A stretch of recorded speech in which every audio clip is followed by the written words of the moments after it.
As soon as that clock starts, your ass is mine. When I met Justin Herbert, man, that dude is big as hell. The goal is to just keep it rolling. But come in hype because we have a lot of things to be excited about. All right, guys, we are back with another Bolt Insight, and we are super lucky to have Tyler Schoon from the Guilty as Charged podcast. What is going on, my friend? Hey, man, how's it going? Thank you for having me on. I don't get asked to do these things often, so thank you for being a repeat asker for me to join you on the show. It means it didn't go super bad last time. No, it was awesome, man. I love getting to know you last time, and I'm excited to pick your brain because a lot has happened since the last time we talked. A lot of exciting things. So the thing I got to ask you about to start, man, we have a new head coach. Last time we talked, we had somebody else, hadn't been fired yet last time we talked. What are your thoughts on Harbaugh and kind of what's happening to this organization? I mean, I'm head over heels, and I was able to do handstands and cartwheels to almost show that when they first announced that he was the hire. To me, and I think you and I have a similar perspective here, we are like in the stands, season ticket holders, attend as many games as we can, and we're sick of watching the Chargers lose. Like, we'll spend money regardless. We've seen really bad seasons. We've seen some pretty good seasons, but we're kind of sick of this consistent losing feeling. And with Harbaugh, no matter what ends up happening and players he maybe trades away or cuts or whatever changes, like, it does feel like the Chargers are now in a position where they're going to be a consistent winner. Maybe it's not this year, but it's going to be for several years moving forward and for as long as he's willing to coach. So for me, it's the best thing for the Chargers and for me as a fan, A, covering the team because things are financially so much better when the Chargers are winning. Sure. And B, it's fun when the Chargers are winning to be in the stands with you guys, like believing we're going to win instead of praying we don't lose. Yeah, I'm excited for that feeling again because I haven't had that in a hot minute. And you know, the stress of fourth quarter Charger football hopefully is in the past because my heart can't take it for many more years. I'm getting up there, so I can't take it much longer. So you talked a little bit about it, you know, him coming in, moving stuff, getting rid of pieces, bringing stuff in. We had a couple big departures, maybe places not all the fans earlier in the off season thought would happen. What was your kind of takeaway from those kind of, I don't want to say cutthroat moves, but some of those moves that were like, all right, well, we're just going to move on from this. Yeah, it was a whirlwind because, okay, you look at the big four, and the big four was the big conversation. Who's going to go? Okay, Mike Williams is most likely to go, and he does. They cut him. Okay, fine. Like, I totally get why they did that. No problem. Then they keep Joey Bosa. Okay, I definitely did not expect that. And I do think it was kind of cool to see. I don't know how much better options that they have, but in particular with Khalil Mack, like, these guys moved money around and restructured and did different things for the betterment of the team, which was awesome to see. And I don't know the last time I saw that outside of like Philip Rivers doing that back in the day. Not back in the day. It's only been a few years, but you know what I mean? Feels back in the day, though. It does feel like a whole different thing. The surprise was obviously the Keenan Allen one because we all had wrapped up a live show 5 minutes before that news broke. So we finished our live show like, oh, they're okay. Here they kept Joey. Great. They're going to have 3 edge rushers and all these moves. They're going great. And then they trade Keenan Allen, and it's for the 4th round pick, which the compensation is fine, whatever. Like, I get why it's only a 4th round pick, but I was surprised and I was disappointed. I was very emotional because we hopped on a live stream again 5 minutes after that. And I don't know how I got any words out because, like, Keenan Allen for me, like my dad and I got season tickets. You and I both have Keenan Allen behind us. Yes. We're on the same page. Self-explanatory. Yeah. So my dad and I got season tickets to watch the Chargers the year that he was drafted. So he's been a part of like every football game, you know, me getting to like bond with my dad and know my dad on these drives to San Diego and then now, of course, LA. Like, so it was very tough to see him go. And personally, I still disagree with it. I understand why they did it, but I personally disagree with it. And it's now up to this draft and what they do moving forward to prove themselves right. And I guess me wrong. Yeah. Well, and it definitely makes things interesting for the draft. And, it kind of the departures opened up some positions of need on pretty much across the board. We needed we had some positions of need. But the wide receiver thing became a real legit conversation at 5 for wide receiver once you let those 2 guys go. But then there's also still a faction of a lot of pundits, a lot of people feel like Harbaugh's not going to pick a wide receiver. It's not his MO. He's going to, trade back, take an offensive lineman, get picks. What's your kind of outlook for, we're less than, 10 days away or something. Yeah. For how do you think how Harbaugh and Ortiz are going to fill this team up with the draft? Yeah, the $1 million question. It's unbelievably difficult to figure out what they need. I think there was maybe a sense we knew where they were going before the Keenan trade. Now it feels like with the Keenan trade, everyone's been locked in on this wide receiver at 5 thing. But this team, their number one need isn't receiver. It's not corner. It's not D tackle. It's not linebacker. It's not whatever. It's just more players. That is their number one need, honestly, over anything else. And so I think that they are going to trade down from 5 if Marvin Harrison Jr. is not there. With that said, I personally would go with Malik Neighbors there at 5 if I had to stick and pick. So I'd take Marvin Harrison Jr. or Malik Neighbors, and I'm starting to lean even Rome Odunze at that point because everything that comes out about him is tremendous. His character is wonderful. Everything you hear about him is how great of a person he is. So classic Charger, right? Like that's a perfect like Charger to a T there. Yeah. So I do think they will try to trade down if Marvin Harrison Jr. is not there. But I really don't think offensive tackle or offensive line in the first round, depends on where they trade back, is as set in stone as some pundits have it. And I was talking with Daniel Popper about this. Like, we spend so much time, it's really just mostly focusing on right tackle here. We spend so much time talking about how Ben Herbert's everyone's gonna get stronger. Their neck flexion is gonna be off the charts and whatever. And Jim Harbaugh, what he brings, and Michigan's the 2-time Joe Moore Award winner for best line in college football, and Greg Roman and Devlin, the offensive line coach. It's going to do wonders for Zion. It's going to do wonders for Jamar. It's going to do wonders for Rashawn Slater. And like, no one brings up that they could also help Trey Pipkins.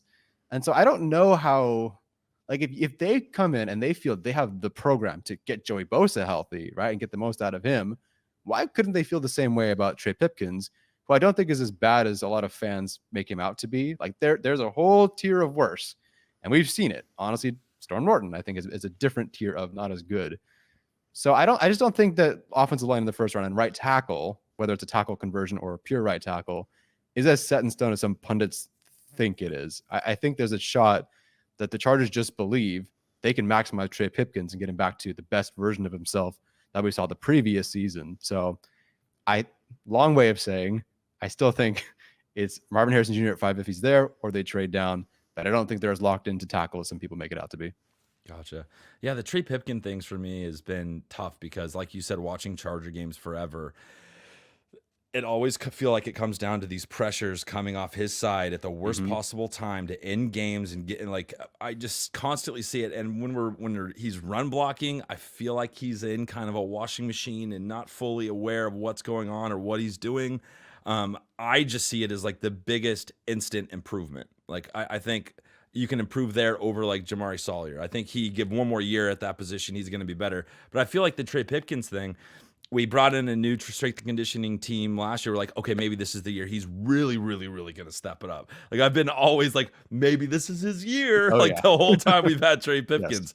Serviceable backup, 100%. Like, he'd be a great swing tackle, left, right. He can do everything. Great backup. And I think he's getting paid as a top tier backup offensive lineman. So I would not be mad at like a Fuaga, one of these just bruisers at right tackle. So, but it's a weird year for me because I'm not like, I need to have this or I'm going to die. You know what I mean? Like, there's so many good options for us at 5. What do you think something that could happen in the draft, maybe in later rounds, that will be like, okay, didn't see that coming. This is going to be really cool. Oh, that's a great question, because unfortunately the Chargers team isn't very good. And so they have a lot of different needs. So nothing really surprises me at this point. I think it just comes down to like, how much do they invest in linebacker? Because they technically have 2 starters. Perryman's going to start, and in theory, we feel good about Henley. Yeah. He's going to start former 3rd-round pick, and everyone thought that was kind of a steal for the Chargers. So I think they both start, but Joe Ortiz and the Ravens, like, they went out of their way to get Patrick Queen in the 1st round of that draft, and then they traded for and then extended and gave a ton of money to Roquan Smith. So they have no problem investing in linebacker. And so I'm curious, this is maybe later in the draft, but as early as the 2nd round, like, how willing are they to invest in linebacker in this draft? Could they do it as early as 37? Like, that to me is the biggest like wild card spot, because it was Staley. We didn't see it as a premium position, and they didn't really expend a ton of money at linebacker there. And Murray was someone from the previous regime, so like they never really spend a ton of money. But the Ravens have been complete opposite, and their defense was awesome. So I'm just curious how early they're willing to take linebacker and really how they feel about Henley. Do you think the transition from Ortiz coming from Baltimore to us is really going to be that like apples to apples? Like it's like the Right. same thing no matter what? Or do you think like now that he's the man in charge, there's might be a new aspect to how he wants to GM? Yeah, I think because there's so much overlap in familiar circles, I think we are going to see it very similar. Now, of course, there's going to be differences, but like we have a Harbaugh over there who did his things a certain way. Yeah. And I think that the way that like the Ravens did offensive line, the way that they drafted offensive linemen, these guys are not the best athletes, for example, but they're bigger, they have long arms, they're more of a gap scheme kind of team. That is Jim Harbaugh to a T as well. So I think that will be pretty similar. I think we shouldn't be looking for really athletic outside zone kind of offensive lineman kind of guys. We should be looking at more like just the bigger like JC Latham types, I think. And then of course we have McDonald versus Minter. So like I think there's enough overlap there where it's not going to be exact, but for right now, like just projecting, I do feel comfortable saying it's going to be pretty similar. Yeah, that's what's so crazy about this year. We haven't had a first time a new GM in so long. Yeah. I think I've just been expecting whatever Telesco's going to do for us this year, but he's not here, so it's going to be something very new and exciting. What do you think in terms of some of the guys that we brought in? Because they're not the splashiest of pickups. We added a couple tight ends, a fullback. Kind of see what they're doing on offense a little bit and bringing in some of these guys that maybe have some more juice left in the tank. You know what I mean? Some more gas left in the tank. So what are your thoughts on kind of what we've added so far with still more to come, but what are your thoughts on that? Yeah, the way I described it, I forget when I described it, is that like the Chargers under Telesco were always got like this really nice new car and like, ooh, look at this really nice singular shiny thing. That's great. And then you go to drive it and then there's no brakes and there's no turn signals and like you crash and die. Like that kind of feels like the Chargers every season. Sure. They didn't have like the other stuff. They just had the one shiny thing, but not a lot under the hood to really make it like function and actually, have a successful drive. So I like that the Chargers, especially given their scenario with at the time how much money they had, they went out and got, cheaper free agents, some of them that didn't count against the comp pick formula, and they just built out the depth of their roster, which is so needed. Like I feel like they elevated the floor a lot more than I've seen previously with the Chargers, where they're a bit more set and forget. And then as far as identity, it's perfect. I think it was either Andy Bischoff or Marcus Brady came out and said that Will Dissly is like one of the three best like C-gap destroyers in the NFL at tight end. And I think that's definitely true. Like I don't know if he's top three. I have not counted and graded all the blocking tight ends in the league, believe it or not. But like it makes sense. We watched so many games where you can talk about 30 different things that went wrong with the run game and why it didn't work. I feel like the most consistent thing was honestly just the tight ends losing at the line of scrimmage against an edge rusher, linebacker, whoever it was, with McKitty, with Parham, with Everett, with Cook, and these guys. Like they just didn't have it. So I just love that they invested in their identity. And it was so clear immediately, like this identity, like for better or worse. I don't know if this team's going to be any good. I think it'll be good. I don't know for sure, but they have an identity. So I really like the way they just went out and said, here's our identity. And with as much money and cap space as we have right now, we're going to make that identity clear and that vision clear. And what kind of impact do you think Harbaugh is going to have on bringing some of these free agents in? Because we hit free agency, but we're about to hit like that like sweet spot of free agency where there's going to be guys available at post draft. Contracts are going to make more sense. The comp stuff is all easier. How big of an impact do you think people wanting to come play for Harbaugh, just his reputation? If you turn on TV, you turn on any sports TV, you're going to hear about Harbaugh once a day, which as a Charger fan is the greatest thing I've had in a long time to constantly being talked about. Do you think the players are talking about like, I kind of want to get out there, like the new beautiful facility, Justin Herbert, like we got all this stuff that could be really special out there? Yeah, I think so. And I think it's really going to strike a nerve. We'll see how like this particular year goes, because it's not like they're in the prime Harbaugh Chargers years right now, but like I'm curious how these veterans who want to win the championship or want to have their career turned around view the Chargers, because I think you look at like Ben Herbert. Like when was the last time anybody saw a strength and conditioning coach have a press conference?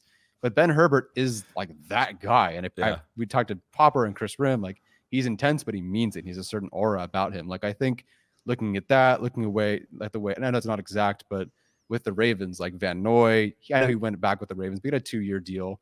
Clowney finally signed a multi-year deal for the first time in his career. Like it's always been these 1-year deals, and these guys were signed after the draft and brought in by the Ravens. So I think a lot of older, players that maybe didn't get it all together at the early parts of their career will look at this team and go, That's a great defensive system. That's a great strength and conditioning coach. Like, I have an injury history, but I'm so talented. Like, I can make this work. I just need my body to get right, the coaching to be right. It's a great situation. So I think that, everyone's going to do better with this regime, but I think some of those guys looking for that career like turnaround or that last boost they need, I think they'll look at this team and go, yeah, I'm down for that. That's awesome. No, I'm excited to see how it all shakes out. There's going to be a lot happening here pretty soon, man. It's an exciting time to be a fan. Your expectations for this upcoming season, you have a very even keeled approach to your fandom and being a Charger fan. You're not crazy, insane, stupid with his picks as I am. You're more even keeled and thoughtful about it. What are your expectations for this season? Yeah, that's a great question. I think the schedule is super favorable. I think if you replayed next year's schedule, or like let's say last year's schedule, this year with the Chargers, I don't think they make the postseason. But this year with the guys they have in front of them, like they're going to be facing Atlanta and the Patriots and the Falcons and the Titans, a lot of teams that were not very good last year and have coaching changes or need a quarterback or they have a new quarterback or whatever it is. So I honestly do expect the Chargers to be competing for that wild card spot, which feels safe, I know, but like I think the Chiefs are the Chiefs are just the Chiefs, and they're going to be the guys in the division until they're not. And I have to just give it to them, and I hate them for it, but I have to give it to them. But I do expect the Chargers to compete for that spot, and I genuinely do believe that they can get in. I genuinely believe that they can get into the wild card spot. From there, how much damage do they do? I don't know. It depends a lot on health. But I think that they will win a few more games than they lost recently. They'll be able to flip the script in enough games just because of their preparation and Harbaugh. I think they make it work. And then I just think Justin Herbert versus bad teams is just going to generally, I think, line up the Chargers for enough wins to make the postseason. And then you kind of brought it up, the Chiefs being, the bane of our existence. What do you think? What do you think the split's going to be this year? Do you think we're going to take one? Because it's been a few years since we actually got the win. I just want to see Harbaugh's team just beat the shit out of the Chiefs. That's all I really want. So what are your thoughts on kind of how we match up with them? Oh, man. Yeah. It almost feels like you need to ask me this question in about 11 days when the draft happens. Sure. So I've seen what they take. The problem is the Chiefs are such a well-oiled machine, and unfortunately, they need a receiver, potentially two. We'll see what happens with Rashee Rice. Sure. They need a few receivers, and they need an offensive tackle. Unfortunately, this is a really good class to need an offensive tackle and a receiver. So the Chiefs could go, I'll take that, and just be contenders again, which is really unfortunate. The defensive nucleus is all there. All their systems are in place. I still think the Chargers are going to get swept. Unfortunately, at this point, I know. We'll check back in 11 days. Maybe it'll change. Change. Yeah, if they go like linebacker and safety or something, and then the Chargers get Marvin Harrison Jr. and then like Tyler Guyton in the third or whatever it is, Mike Sainristil still in the second round, maybe I'll change my mind. But we need to figure out the Chargers have so much to have to do to build their identity. The Chiefs are already hitting the ground running. They have everybody still in place. And so I think that just gives them an edge. But the Chargers will get there. That's for sure. Yeah, you gave me an idea. What if we trade with the Vikings, go 11-23? We get whatever we get there. Okay. And we trade up from the second. That's what I'm saying. With 31, just to fleece the Chiefs and not let them have one of the two things they need. Yep. So it's funny. We just brought that up a couple of shows ago. That would cost them 70 draft points. Their fourth round pick, I think the 110th pick, is 74 draft points. So it's actually a perfect match there for them to go and jump right in front of the Chiefs. That's what I suggested, man. Like you take two players, and then the Chiefs are like, yeah, I can't wait to have Lad McConkey. And then you go, psych, and then jump in and go get the receiver. Not today, pal. No, not today. Yeah. The Chiefs are still unfortunately going to be good. But I think, if the Chargers made 3 first-round picks, I don't know. Invite me back on the show. We'll talk about it. We'll have an emergency Tyler Schoon episode, and we'll talk about it. Exactly. But Tyler, thank you so much for your time, man. I really appreciate it, and keep up the amazing work you guys are doing over there at Guilty as Charged, and with all the collabs you have with the Chargers. It's great for our fan base, and I know a lot of us love listening to what you guys do, and so keep it up, my friend. Appreciate it. My eyes are bleeding heading into the draft and watching film, but we're almost there. I can't wait to meet my wife again, who I haven't seen for 2 months while watching draft film. So I can't wait to get back to walking the dog and stuff like that and sleeping. Yeah, that'd be good. We could take some all that. That'd be great. Yeah, all right, Tyler, we'll appreciate it, man. We'll talk to you later. Take care, man.